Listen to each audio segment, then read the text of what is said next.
What's up, everyone? This is Jay here at FantasyLabs, and I'm joined here with Justin and John to break down this Monday, March 14th, 9-game slate.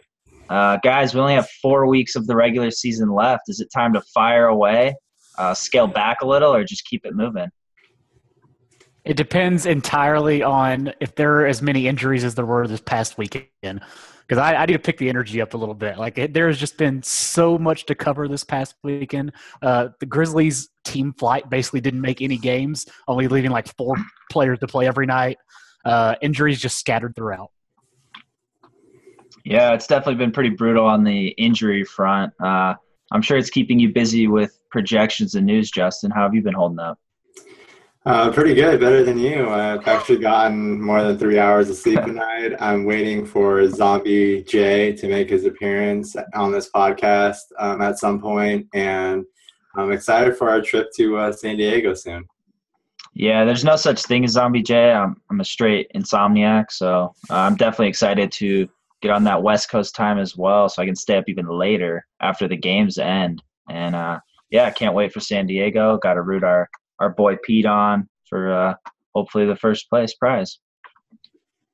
Let's jump into the slate, though, get things moving. John, what do you got for us first game? We start this one off with the Mavericks at the Hornets. Hornets are 6.5-point favorites and a 210 over-under.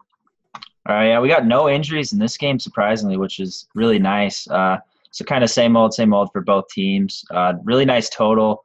The Mavs have definitely been getting torched. Their defense has. And then on the opposite side of the spectrum, the Hornets have scored 118 points per game in the last 7 games, all wins. So pretty bizarre, but here we are with a really good offense lately and a really bad defense. So definitely some value here. Are there any cash plays on the Mavs side you guys are looking at? Not particularly. I think you can kind of make a case always for Dirk Nowitzki on DraftKings, just given his pricing there. But they're more of a GPP team for me, especially given some of these other games we have on the slate with monster totals and much better, much safer plays on that end. So it's definitely Dirk and Chandler Parsons on the Mavs side, and just limited to those two, really. Yeah, I mean, Wesley Matthews is so cheap at FanDuel, but it doesn't matter. You can tell he's hit that fatigue wall since returning from surgery, since this is his first season back from it. 32% in his shooting in his last 5 games. Besides what Justin said, yeah, there's not really any strong cash options here. Yeah, I'm looking at Dirk on DraftKings at 6,600. Great value, but yeah, there are a lot of good plays on this slate overall. So I think Dirk's a fine GPP play, and yeah, I think Wes is a donkey play there, John. He's been a huge donkey.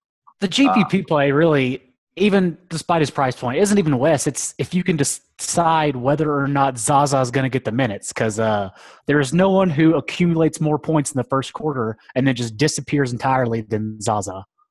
No, that's true. So let's switch things up and go to the Hornets side. High implied team total, and the way they've been scoring lately, there's definitely some value here. I'm not really worried about any of these guys from an individual matchup standpoint. So, look at Kemba pretty hard, I think, here. Maybe some Nicholas Batum as well. And, I really like Marvin Williams as a tournament play. Yeah, same guys for me. And Kemba Walker especially, I think, I can always push for 50+ on DK. And I think this is a decent spot for him to, approach that value. Yeah, Marvin Williams is thinner for me. I've liked him. He's his usage rates has shot up a lot as of late since their Hornets been scoring a lot in recent games, as you mentioned, but probably not a spot where I'm going to look for him. Especially given he's a power forward on sites like DraftKings, and guys like Taj Gibson with Pau Gasol out are going to be the clear value plays. So. I'm definitely a little thinner on Marvin, though I do like him given the right spot. Yeah, it's easy to say you really like Kemba, especially since the Hornets are implied to score 108 points. But even so, it's going to be interesting where he is in lineup construction tomorrow night, because there being a lot of high-scoring games, what we assume anyways, that we have lines for. I'm not sure if he fits in lineups tomorrow night. Yeah, it'll be tough to afford him, but I still think he's, kind of a top option there if you're willing to pay up a bit, 8,700 and 8,900 on both sides. So I still think overall he might be slightly underpriced. And at home, we always get the better version of Kemba at home. So let's keep it moving. We got Bulls Raptors next. You got a line on that one? We actually do not, which is going to be a running theme here. I believe we have 4 games with lines and a 9-game slate. So the other 5 basically are due to injury. So you can tell us who's missing in this one. Yeah, this one has, a lot of injuries, obviously, on the Bulls side. As usual, we got Derrick Rose, doubtful with a strained left adductor. We got Pau Gasol, big news, ruled out at least 2 games due to right knee swelling. And then we got Jimmy Butler, questionable, expected to play, though. He did participate in a full practice with a strained left knee. So obviously that swings a lot of things on the Bulls side. And depending on Jimmy Butler's status, we might have a few more value plays even. But I think the clear one Justin already touched up on is Taj Gibson, locked into big minutes. We'll see some time at the 5. We got Nikola Mirotic added to the mix. We got Bobby Portis likely seeing an additional minutes, but not enough to really go him in cash. So I think, you look at Taj, I think he's a strong cash play. And then we got pretty solid tournament plays, I think, in Mirotic and even going deeper with Portis as well. Yeah, I'm really eyeing Mirotic myself. I think I'll have heavy exposure to him. Hoiberg's talked about him seeing big minutes either way, regardless of who they end up starting. There's been talk that they might go with Felicio as the nominal paper starter. There was speculation from Casey Johnson that he might be the favorite there. But either way, Mirotic and Taj. Justin Holiday has to warrant consideration as a very good punt play. I prefer him really to Etuan Moore, who's been very erratic in general. I think Justin Holiday cheaper too, the preferred punt option there, and with Rose doubtful. And yeah, if Rose and Powell are both out, Powell's already out, Rose is doubtful. I don't mind looking at Jimmy and cash potentially. He's probably more of a GPP because of the talk of a minutes limit, but we kind of know what this team has been about with quote unquote minutes limits. And, Jimmy Butler, after an extended absence with that knee injury, almost played about 37 minutes in his debut if he didn't foul out. So a minutes limit for him is probably going to look realistically like 33 to 35, I'd say. So even in that time without Rose, potentially, I really like Jimmy in this spot, and I'll definitely want some exposure to him here. Yeah, and to your point, 6 games without Rose this season, 55.6 DraftKings points and a team high usage of 31.4 over that time. So, yeah, I mean, clearly he is their go-to guy. I love him in tournaments, assuming he plays, which, as you said, Fred Hoiberg already said he expects him to play. And, yeah, I'm not too concerned with that minutes limit, whatever it might be. Yeah, it's a little worrying, I guess, but knowing Butler and just kind of how the Bulls have treated him his whole career, regardless of coach, it makes it a little better. Still, either way, I think I will also lean a bit more tournament. He is expensive. And then interesting thing to know is that Justin Holiday is shooting guard on both sides, and he's very, very cheap. So $3,700 on both sides, I think, is great value to get a point guard at your shooting guard.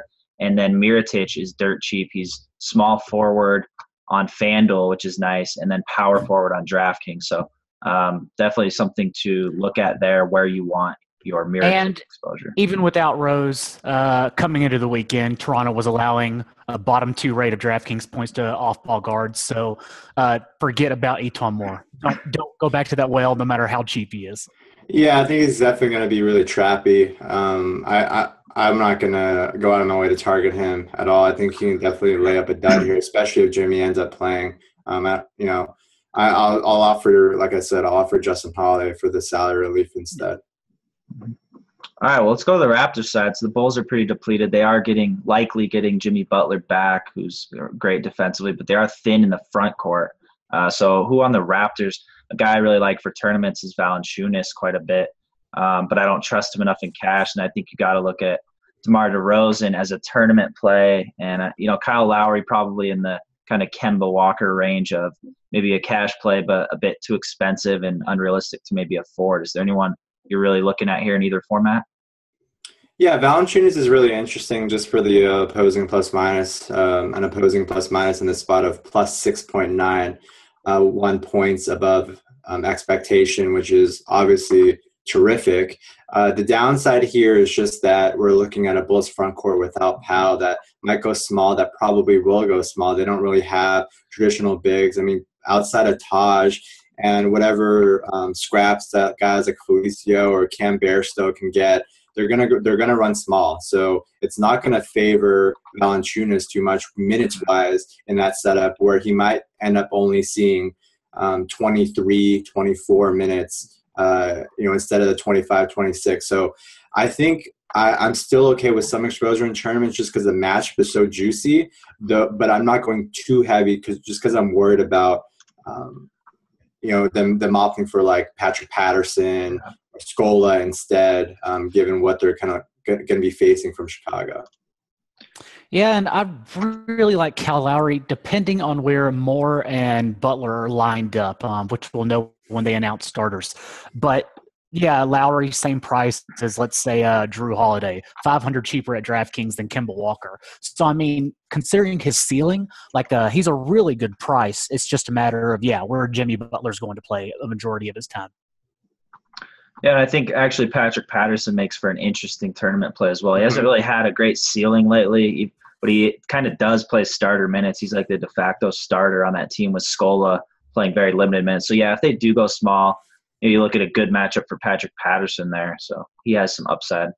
I agree completely. And, I definitely think this is a PPAT matchup, and I kind of expect him to even maybe go see 30 minutes or so. And, given the opposing plus minus here against the Bulls front court, then, he can definitely have a sneaky good game. Well, we can move along to the next one that also does not have a line. The Nuggets at the Heat. Probably no line because even Vegas is feeling the wrath of Jokic that he left on our lineups. Yeah, that was pretty brutal to go through. Injury-wise, we got King Joffrey Laverne with a right cheekbone contusion is probable. And Justin, do you remember what his actual injury was called? Oh God! There was a Z in there somewhere.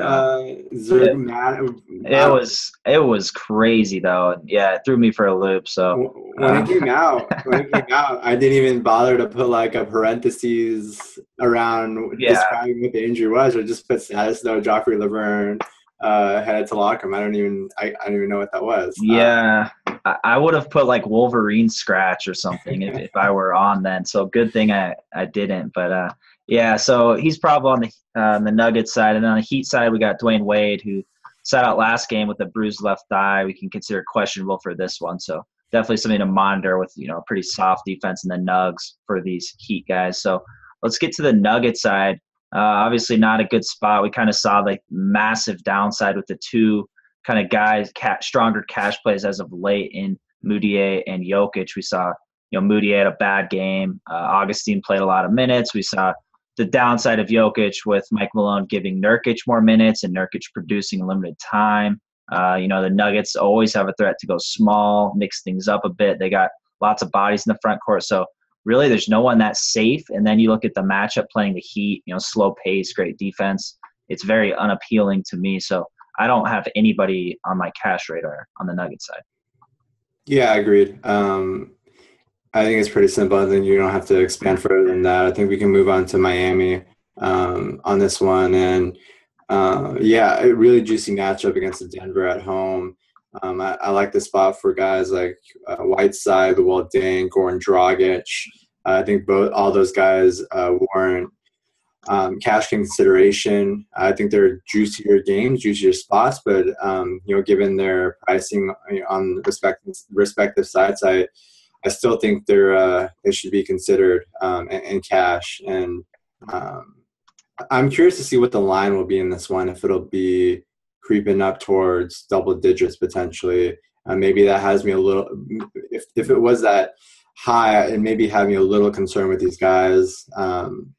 You might see a little bit more Josh Richardson or some guys off the bench that might take a couple of minutes from these guys. Yeah, if Wade is out, though, I mean, given Dragic's price point at both DraftKings and FanDuel, under 7K each. I don't know if there is a juicier spot. His usage without Wade this season, I think he only had 4 games, and I have it right here. Usage of 26 without Wade, 39.4 DraftKings points in that span. So, he's just superb when Wade sits out. Yeah, if Wade sits out. Exactly, if Wade sits out, considering his questionable. Yeah, if it obviously tournament play, but if Wade sits out, he's a lock for cash. Yeah, if Wade is in, a lot of these guys transfer over to the tournament plays, Dragic, even Luol Deng a little bit. So if Wade's out, though, I think you can definitely look hard at Dragic there. And if Wade's out as well, if this line creeps up or this thing gets out of hand, I don't mind the upside of Josh Richardson either off the bench if Wade is out. Now, I realize it's only a tournament play, but Jokic, what do we think about his minutes tomorrow since Denver will likely have to stay big to battle Whiteside? No, I think he's the only guy that on Denver really that I'm seriously considering in tournaments. And the only legit tournament option for me. I know you mentioned Moutier, but I'm not really looking at him really that hard. But Jokic, yeah.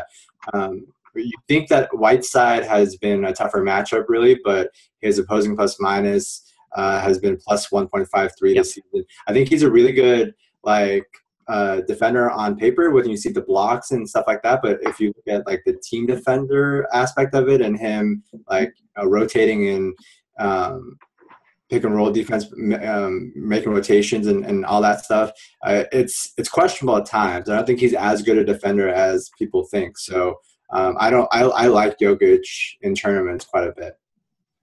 Okay. Well, Whiteside's still the GOAT. Yeah, obviously Whiteside, if you're choosing between a Denver center or Whiteside in general. No, I'm just talking in the entire NBA. Oh, just in general, just the best player? Yeah. I don't know. Luke Babbitt is still out there. We'll get to him. Pistons at Wizards, though, is our next game. Another game in which has no line or total. Yeah, I don't know why this one doesn't have a total, actually, thinking about it. But injury-wise, on the Pistons side, we're all good. We saw the 3 players who have been injured for a while all be active.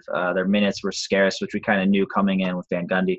On the Wizards side, we got Bradley Beal, questionable with a sprained pelvis, and then Allen Anderson, who I believe has missed 2 games in a row with an ankle injury, is questionable as well. So a little short there on the wing. But, yeah, Pistons, get a match with the Wizards, who actually have been playing better defense as of late, a lot better, actually. So, cash-wise, it's kind of hard getting value with the Pistons. Reggie Jackson's not playing big enough minutes. Drummond kind of has his spots here and there, but he's still pretty risky overall.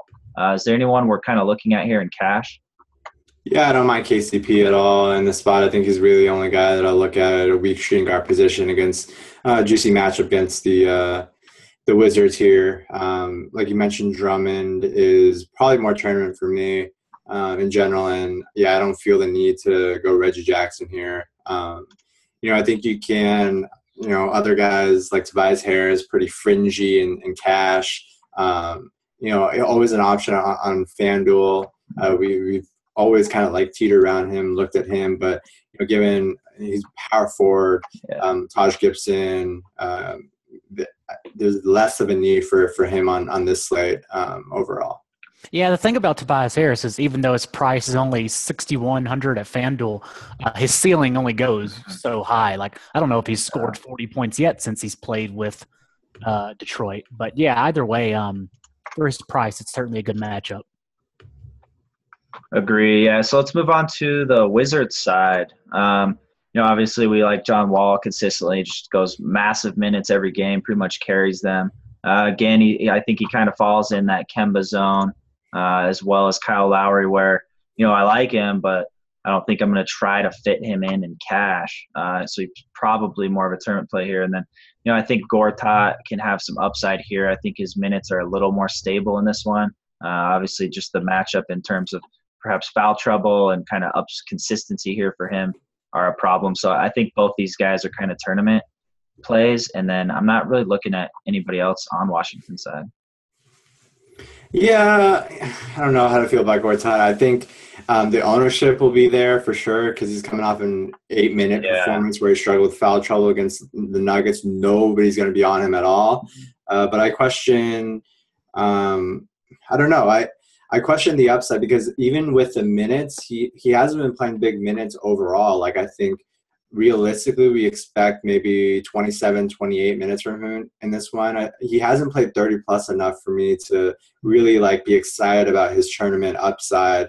But I don't mind it kind of as a contrarian play, just given the ownership in this spot. And Wall, as you mentioned, is really solid in this spot too.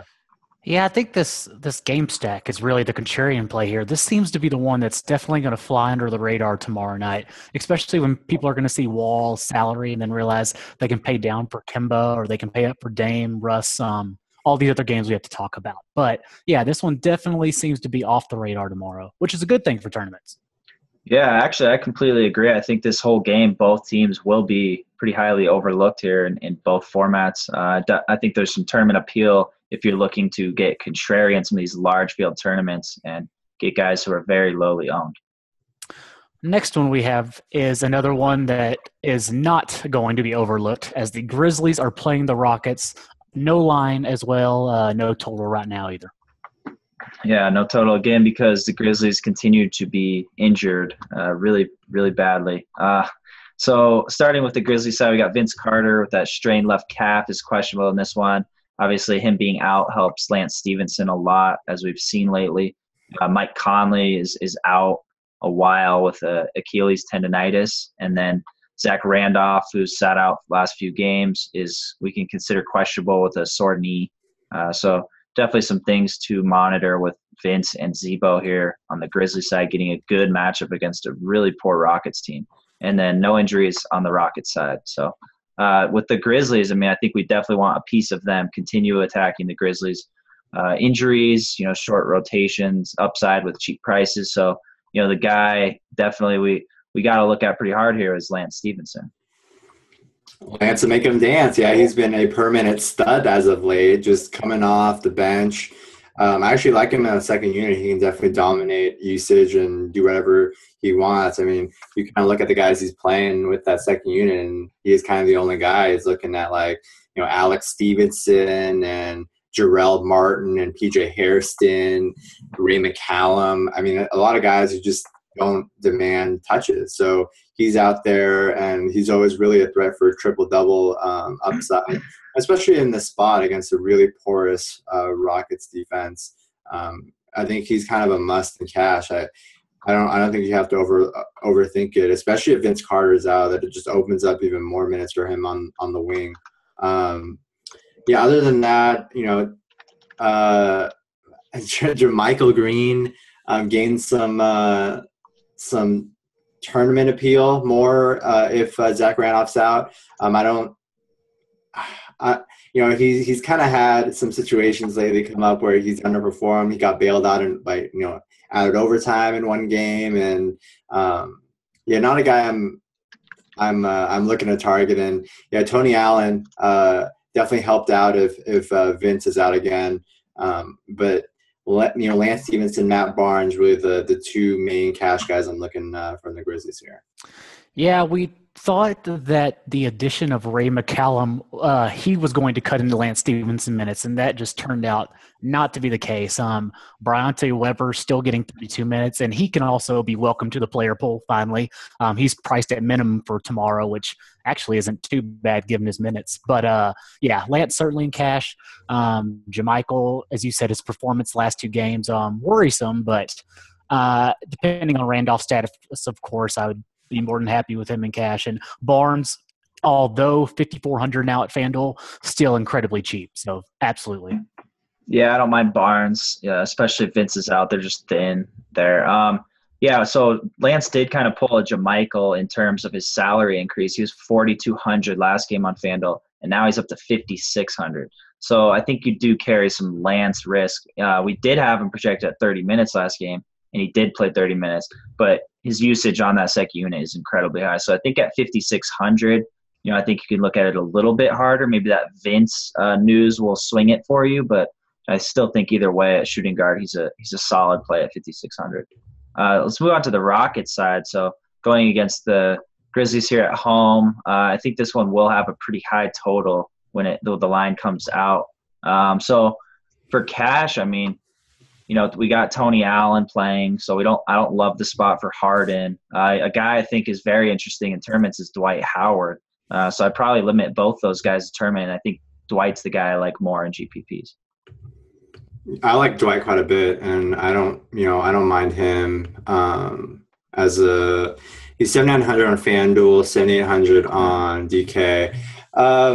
Yeah, probably not one of my top cash options, but I'll try to tinker around and see if I can get a little cash exposure to him. I like this spot quite a bit because it's Harden's going to be kind of contained more or less with Tony Allen, and I think this is a Dwight spot where he can get maybe some increased usage on the offensive end, and we kind of know what he can do on the glass. And given the guys who are throwing out there, JaMychal Green, Jarrell Martin, they're really no match for Dwight in the post. So I like this spot quite a bit for Dwight. The minutes certainly limit his upside in tournaments, but I think the super cool Michael Beasley isn't the worst option in tournaments before everyone yells at me too. Just a ridiculous usage of 44.9 off their bench the last 2 games.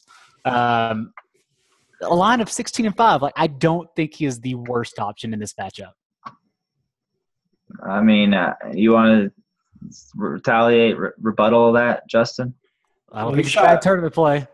Well, he shot 17 for 31, I think, in his last 3 games. So if you think he's going to keep shooting 50+%, and I don't know, it's thin, it's thin. I'll say that, but it's not terrible because, like you said, the usage rate is there, and it's just risky because he's going to play like 15 minutes. I mean, how much production can you actually reasonably project him to put in during that 15 minutes? At DraftKings, where it's hard to find a bargain, he is still minimum price. $3K. That's what I'm saying. You can get some easy exposure there. That's fine. I'm cool with that. Not cash. No, tournaments. Of course not. Yeah. Do me a solid. Roster and tournaments. It's fine. All right. With that, I think the cash plays there are pretty clear. So we can go on to another one that has numerous cash plays, and we actually have a line here. Blazers at the Thunder. Thunder, only 8 points. Wait. Let me go back real quick to Houston. And a guy that we didn't mention that deserves mentioning is Patrick Beverley. And, his minutes have been massive since Lawson's been gone, and his usage rate has gone up as well. He's been more involved overall. So he's a guy that should be in the mix, and he's still 5K on DK and 4,900 on FanDuel. So he should be solidly in the cash game mix, especially on FanDuel 4,900. He's been, let me see, he's been at or around 25 to 30 FanDuel points for the larger part of this month. So definitely. I like him a lot, and no Conley, so he's going to be going up to Briante Weber, which is fine. And I definitely want some exposure to Beverly and cash too. Okay, I totally agree. And he's also always overlooked in tournaments if you check out his ownership percentage every night. So solid play all around. But the next game, we actually have a line to talk about and just a whole game to talk about in general, because the Blazers travel to the Thunder. The Thunder only 8-point favorites at home, a total of 220. Yeah, finally we get a line to deal with, and this is obviously a great total for us. Pretty close spread for the Thunder at home. They keep choking as of late, so it's not too surprising. But on the Thunder side, injury-wise, we just got Deion Waiters still dealing with the personal issue, and we can consider him questionable. I'd be surprised if he played again. So, it's back to the rotation we've seen the last couple games. So on the Blazers side, I think it's pretty kind of cut and dry. We look at, Dame more of a cash play, CJ more of a tournament. I do like having exposure to both here, more so Dame, of course. So I'm fine rolling Dame out. I think he's fine in cash. If you want to spend at point guard, I kind of like him a bit more than some of the guys priced right around him or just below him. And then I'm fine with some CJ tournament exposure. Yeah, that's about it for me. I don't really see anybody else on Portland to we get really excited about. Dame's got a opposing plus minus of plus 4.34 points above average, above expectation. So like him, like you said. And only 9,200 at FanDuel, 95% bargain rating. So he's a really damn cheap cash play tomorrow. He's a Dame cheap cash play, John. He's a Dame cheap. That's good. You're quicker on your feet than me. No, it's terrible. So, yeah, all right. So, Blazers, I mean, it's pretty simple with them. You really only ever look at kind of two guys. It's just the backcourt usually. On the Thunder side, let's go. So, they got a high implied team total, obviously, here. Who do you like? I mean, obviously, both Russ and Katie are cash options. Which one are you leaning towards in this game? I'll probably lean Russell Westbrook in this one, and I think this will be a point guard duel. Him going back and forth with Dame that I want a piece of, and KD's kind of cooled down. I think his turnovers have been way up as of late, averaging like 5 to 6 turnovers per 36 over the last week or two. So I don't like the matchup against Aminu at all. Aminu's actually been really solid all year against opposing small forwards. I've mistakenly made them gone to the well and played small forwards against Portland this season and paid for it. And I don't think I'm going to pay up for Katie tomorrow. So Russ is my guy here. And I like a little canter too. I feel like this one might get a little out of hand. And he is the GOAT at offensive rebounding and getting that double-double. Yeah, I think it's Westbrook tomorrow. However, I will say if you are perusing the small forwards at this time, it is not a good small forward night. So that's going to make it interesting about Durant's status. But, yeah, I would lean just as a whole Westbrook at this time. Yeah, we saw Westbrook's price drop 500 on FanDuel, which definitely makes him, in my opinion, the guy to go in this spot if you're choosing him or Durant. But, yeah, you make an interesting point with kind of point guard scarcity versus small forward. I mean, small forward, I think you can get away with Nikola Mirotic at dirt cheap price, who we're assuming will pick up some playing time here and definitely be strongly utilized with the usage rate dipping from Powell's absence. So I think there are plays to go at small forward, but yeah, Durant would be definitely nice to kind of anchor that top spot. And then obviously, yeah, I love the Cantor tournament call. He's a monster on the glass in limited minutes, and you have massive upside if this game gets out of hand. Okay. Well, another one that I'm sure we're going to talk about a lot, the Wolves at the Suns. Suns 1-point favorites and a total of 219.5.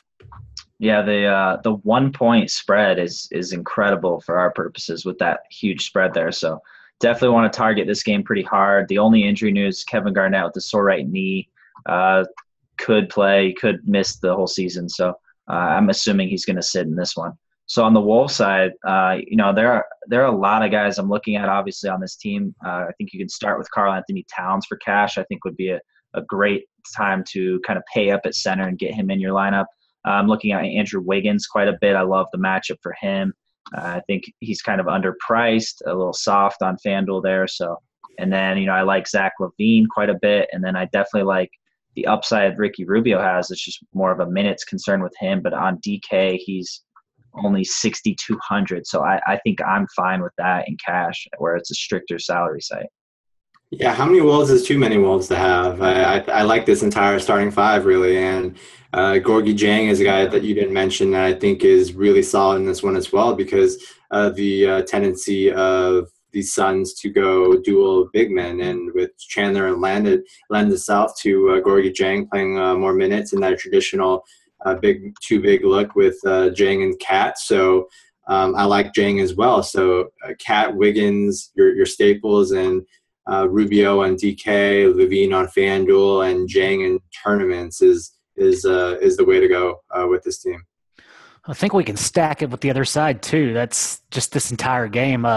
Even with Brandon Knight's offensive onslaught, like Lynn still recorded the highest usage for the Suns last game. So he, I think, is perfectly acceptable in cash for the Suns, as well as the usual of Devin Booker.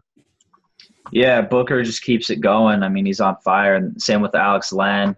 Even in severe foul trouble, he still just absolutely smashed last game. Looked great offensively at least. So yeah, definitely like these two guys a lot. And then one thing real quick for small forward overall. Andrew Wiggins, again, is small forward. I got to remember that. So, yeah, I think you have options where you don't necessarily have to pay for Durant. I think you can fit Westbrook in and probably Cat, too, on FanDuel, and then kind of build with the value in the other positions. So that's probably how I'm treating my lineup. So, yeah, I mean, what about Brandon Knight, man? He was raining threes last game. Yeah, I'm good with tournament exposure. I don't know if I'm confident enough in him to roll him out of cash, especially at such a stacked position. He's point guard, right? I believe. Yeah. In 7,200, we didn't really see his price like dip too much to where I don't feel super safe with him either.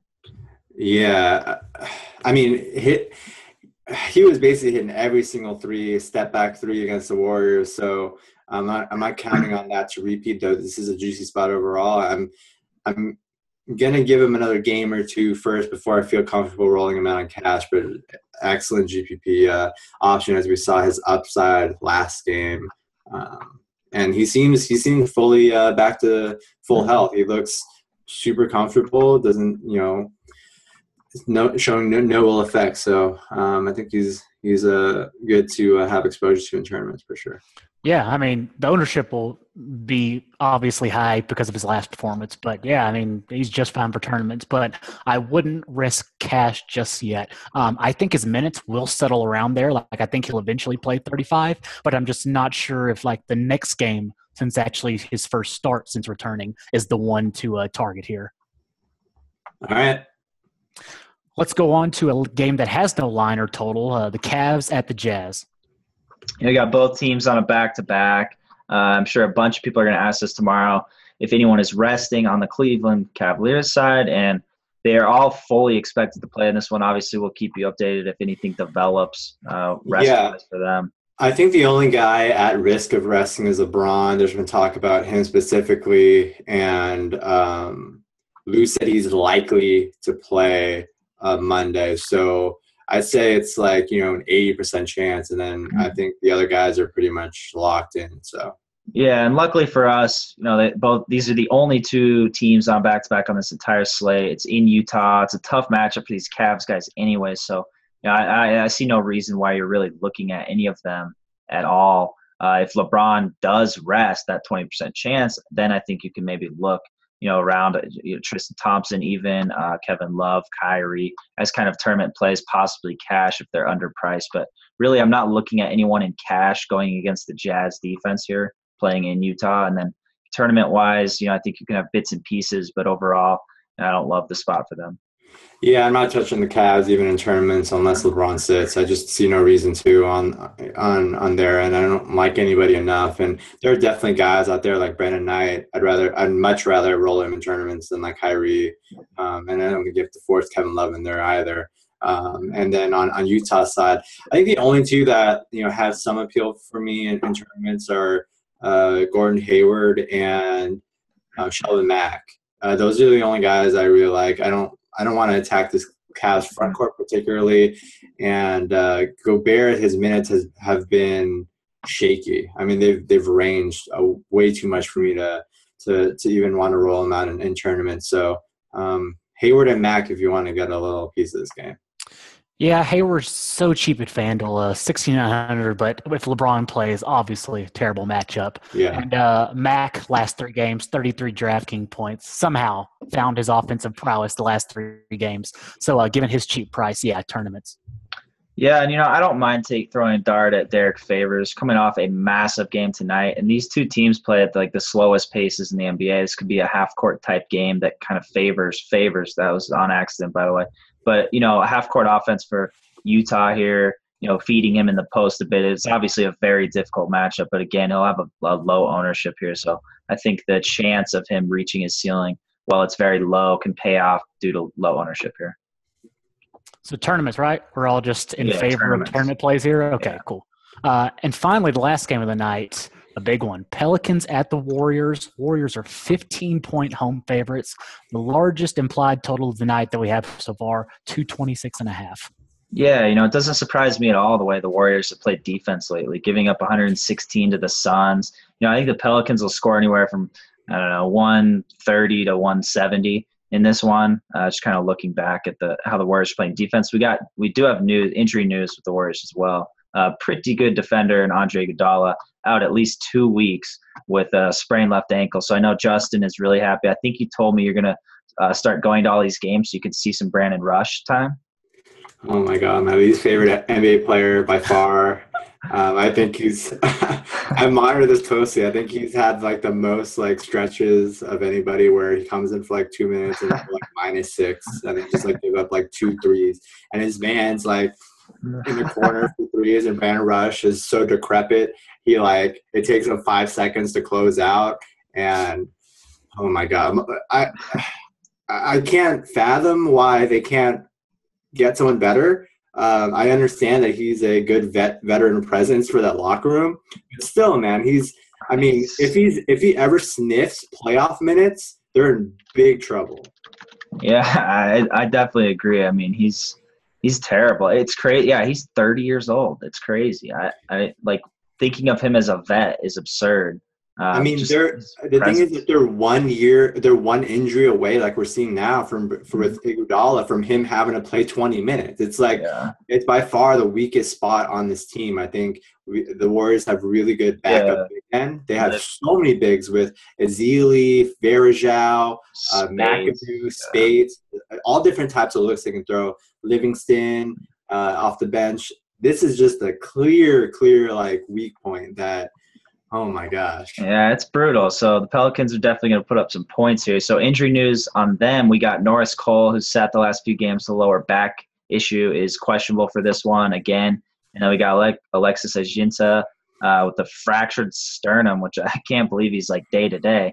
He's questionable. I did watch a injury update with him, and he did say he's still kind of having trouble breathing. Shocker, he fractured his sternum. So I'd be surprised if he suit up with this one. Either way, this could be a kind of small ball game with a lot of Anthony Davis at the 5 here. So big injury implications, though, I think with Norris Cole kind of swings a few things, especially with usage rate wise. So on the Pelicans side, let's start with them. Outside of Luke Babbitt, are there any other clear cash plays?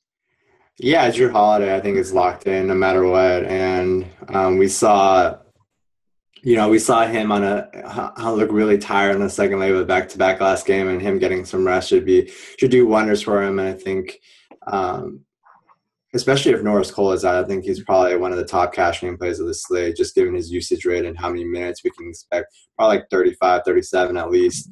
And Anthony Davis, I think, individually, it's probably not a great traditionally not a great spot to target against Draymond Green, but given the way this defense has been playing, given this total, and especially if Cole's out, given the limited number of offensive options at their disposal, I definitely I'm fine rolling Davis in cash. Tournaments, I think Ryan Anderson. I'm going to look at him pretty heavily in tournaments because, like Jay-Sean mentioned, I do expect a lot of Brow at center in this one in smaller lineups. I don't expect any Kendrick Perkins. I expect not much Omer Asik, and even Ajinça, if he's available, I don't think he's going to play at all. So Ryan Anderson, I think if they key in on Brow, which I think they probably will scheme towards, Ryan Anderson can definitely get loose and get opens and start raining down some threes. Yeah, since Ajinça initially went down, neither Asik or Kendrick Perkins have logged over 15 minutes in any game, or just on average since he went down. So they're basically always rolling Anthony Davis out at the 5 and mixing Ryan Anderson in whenever he comes off the bench. That's the rotation they lean on. But as it pertains to Jrue Holiday, I think he's just fine in cash, even if this minutes limit that Alvin Gentry had mentioned stands pat, because he mentioned that it actually be for the rest of the season. It's nothing new for Jrue Holiday. It's going to be 29 to 32 every night, which we've seen he can produce in. So I'm not worried about it at all.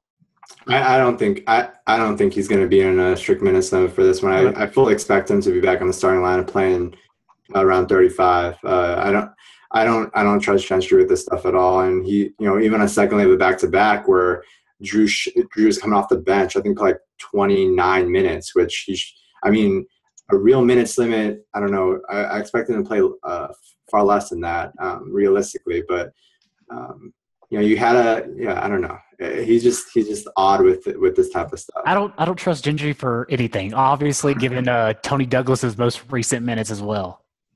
Yeah, I mean, he just played poor. I think it was as simple as that. It was rough. But starting Luke Babbitt is where Gentry just completely loses me. And some of his rotations with the offensively inept guys he rolls out there with Anthony Davis, or with Anthony Davis on the bench, he doesn't have Drew and Ryan Anderson in together. I mean, some of his rotations are just the worst I've seen in the NBA this entire season. So it's hard to trust. I will say, though, if Drew is coming off the bench again, I think at his price with other options, I'm not as comfortable rolling him in cash. I definitely want him to play big minutes. I want him to start.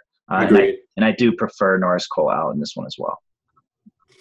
And maybe maybe Dante Cunningham might go for 50 because he's probably going to be guarded by Brandon Rush. Just gotta throw that out there. It's definitely possible. All right, well, let's move on to the Warriors side. Quite a few points are coming their way. We got Iguodala definitely ruled out already. So on the Warriors side, I think the 15-point spread, I don't think it worries me that much, but I do think kind of looking overall at positions, point guard with Curry, I like Russ, I think, a bit more on this slate, given his price decrease on FanDuel. And then I think, Clay, we have cheaper shooting guards, we have cheaper power forwards than Dre. So I'm looking at these guys as pretty strongly in tournament options, but I don't think I'm targeting any of them in cash.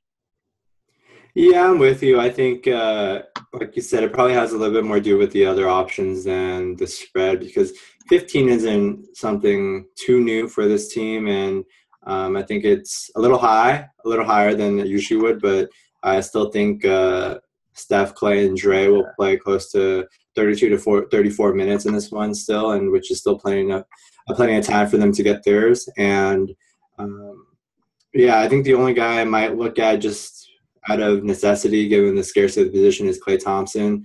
We'll kind of see how that shapes up. He's always a guy I might, pay up for a little bit just for the security with the floor. But, I'll have to see, how things shake out. And, Bogut has definitely the best matchup in this one against Pelican centers. But as we mentioned, we're worried about them going small in this one. So, and even if they don't go small, like, the concern is just how many bigs they have, as you mentioned earlier. Like, they're giving everyone minutes. Yeah, most space God has been raining. Mo Buckets had a Mo Buckets game last game.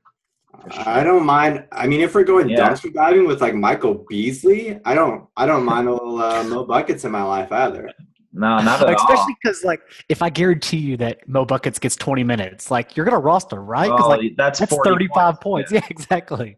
No, I don't mind some Mo Buckets at all. 15-point spread. If this thing does get out of hand, if Drew comes off the bench, I mean, with Gentry, with his lineups, his rotations out there, this could definitely get ugly fast. They're a very poor defensive team, so it's certainly possible that Mo Buckets kind of duplicates his last game. We saw his ceiling and limited minutes there.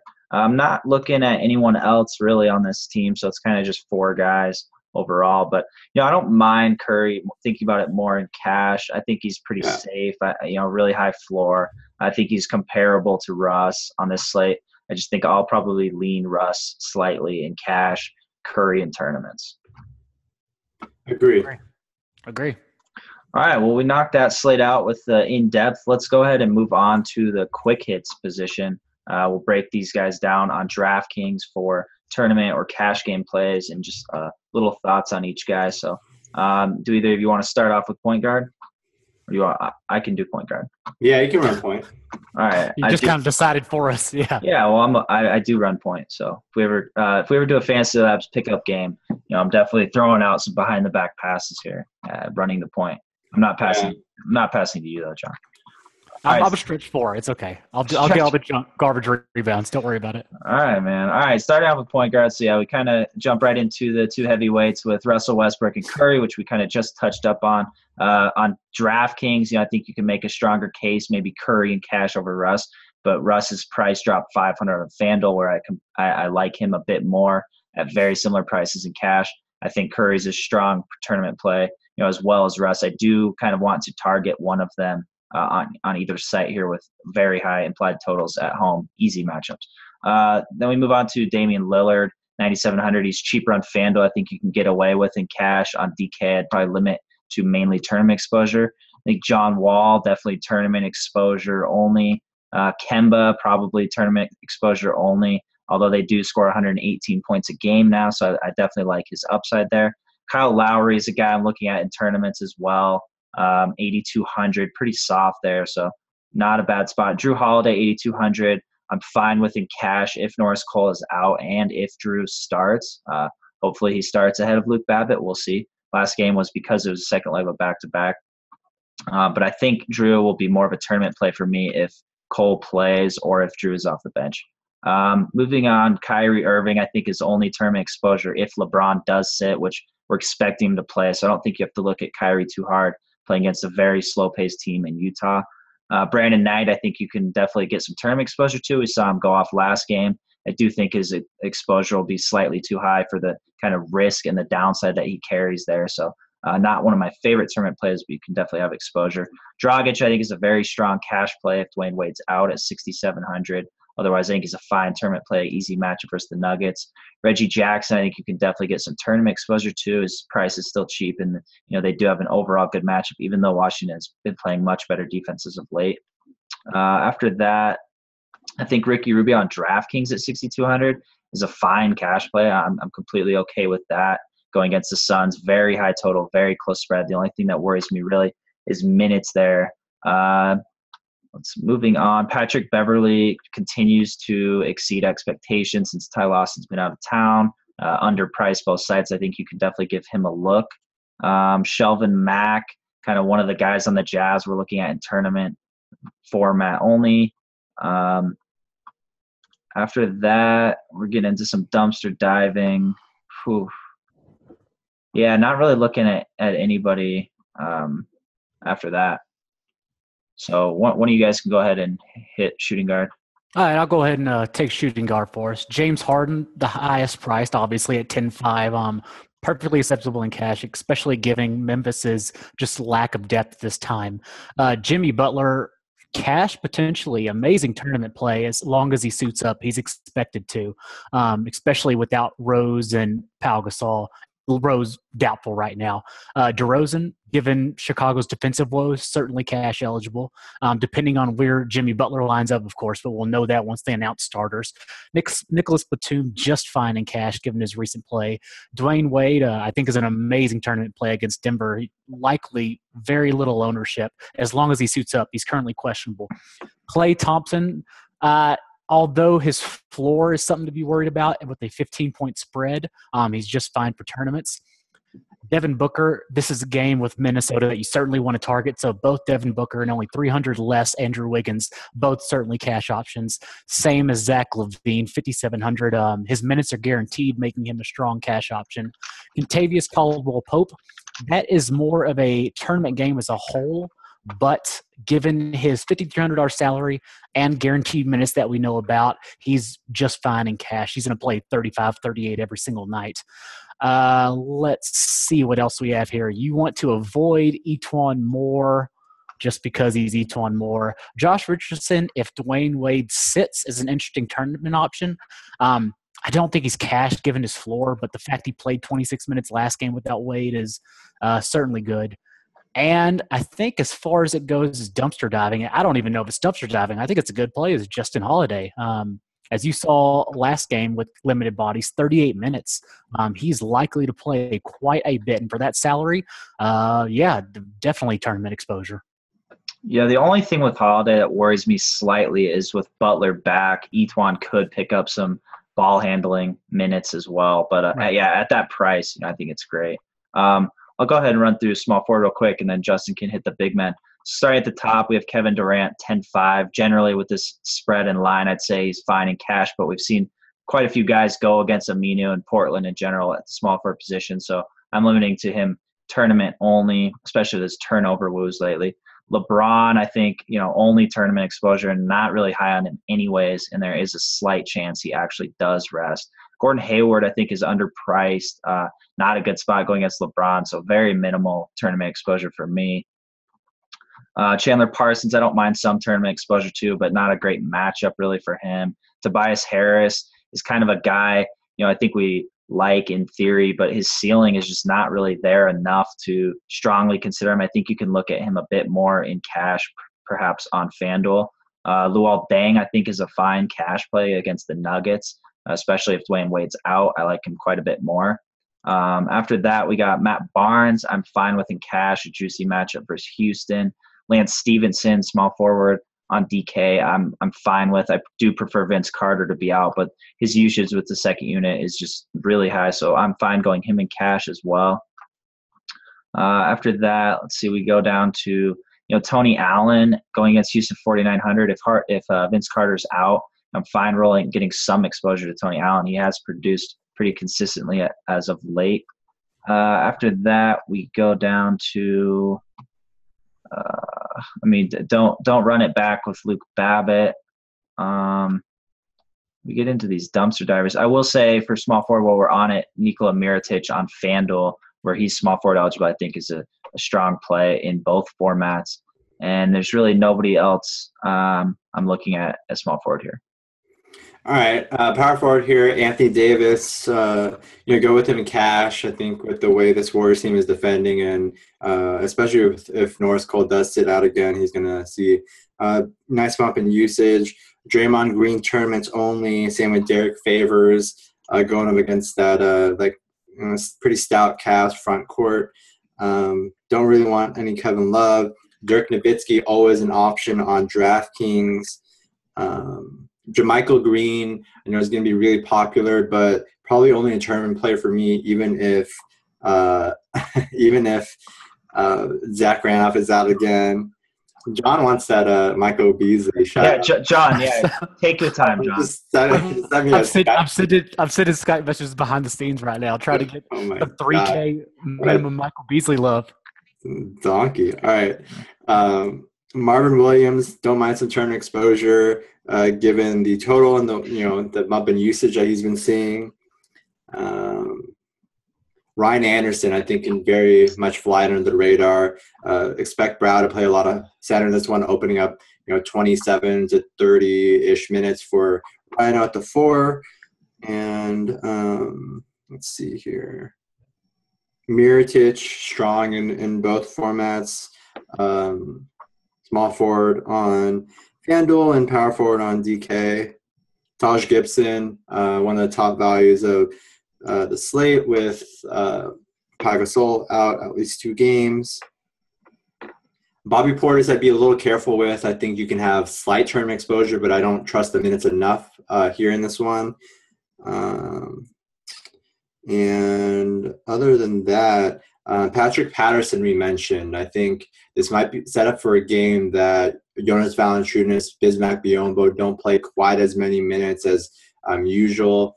As they go smaller, and P-Pat could see about 30 minutes in this one against a very poor Bulls front court. So like him in tournaments. Let's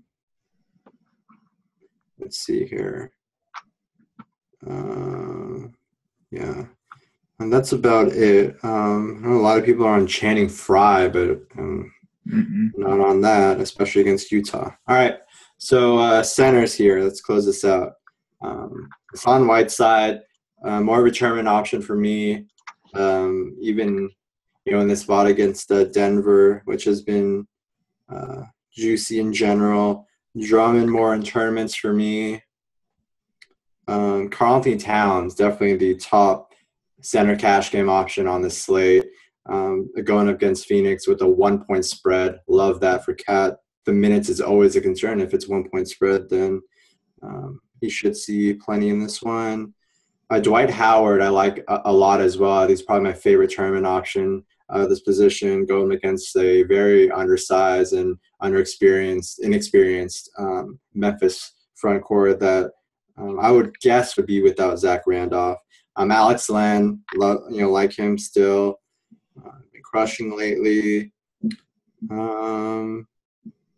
Don't mind a little Jokic tournament exposure for sure. I'll have to play more traditional, more bigger minutes in this one, having to go up against Hassan Whiteside. Cantor, good tournament option. This I can see this one getting out of hand and him coming off the bench. Again, a cheap 12 and 10 or something. Let's see. Mo Buckets. Shout out Mo Buckets. We talked about him. And that's about it. And I'm pleasantly surprised that Jay Sean hasn't opened up a bag of Reese's Pieces already. I told you before the pod, I'm out of candy, man.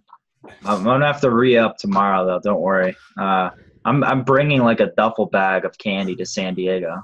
Oh my gosh! Yes. Can you please stock that bag with some tuna on the side? The cans fit perfectly, so John, you know what fits the best in a duffel bag is a nice bag of rips, and you just line the bottom of the bag with rips.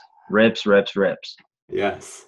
But just imagine how easily that bag would fit in between cans of tuna. Just like no, it'd crunch them. It would just smush them just enough. It'd stick together, and I don't like that, man. I'll have fish tacos. Don't worry, it'll be okay. Hot sauce tacos. But yeah, definitely excited for San Diego trip. Some of us are getting together for the big DK Live Championship.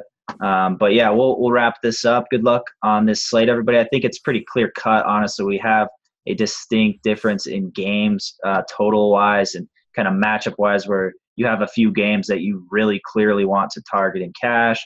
And I think you're littered with tournament plays at every position.